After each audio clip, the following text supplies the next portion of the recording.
You're watching Today's Woman. Today's Woman is co-sponsored by Supreme Rice Limited.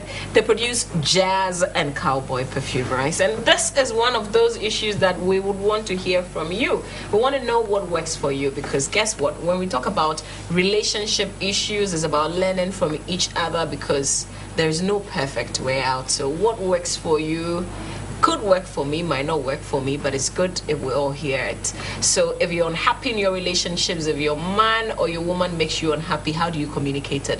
At what time do you do it? Do you do it at dawn? Do you do it instantly? I mean, how do you do it? You can call us on 0302-763-470. 763-470. Okay, George. Yeah. I want you to go back on what you said about identifying something. Yeah. Is it something that is making the person still be with you?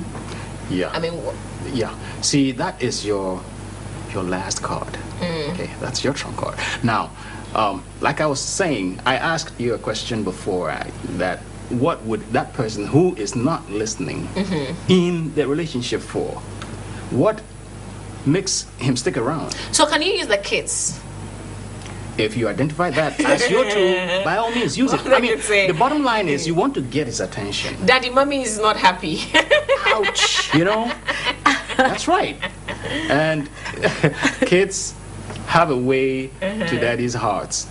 That is the, so if okay. So if that is your tool, if that works for you, by all means you want to use it. Because I mean, the prime motive of whatever you'll be doing using the tool that I said is actually to make the relationship work. You've tried other things, it's not working, and you have this tool and you're sitting on it and you're not using it, so it works against you.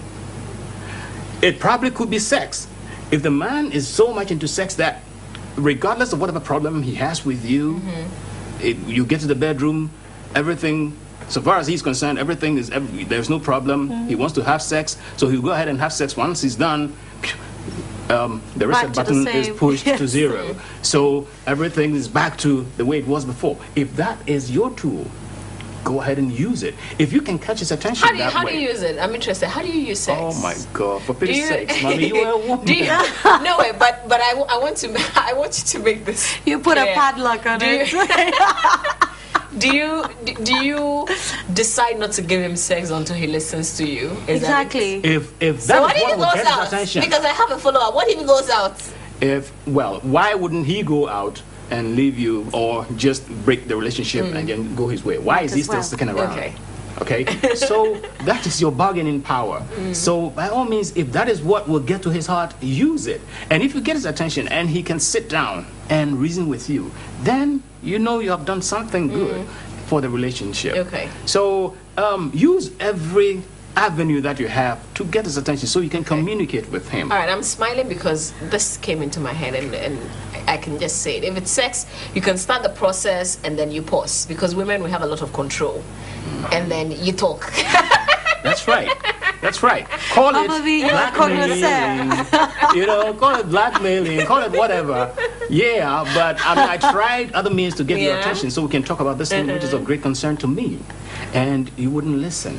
So if I can reach you through this channel, then I want to do that. Okay. So identify your tool and use it. Yeah. But use it positively. That's right. I beg, don't go on strike for too long. Yeah, I like the caveat. But BFA, you have this thing about, if you keep compiling the thing that the other person is doing to you that makes you unhappy, there's a consequence.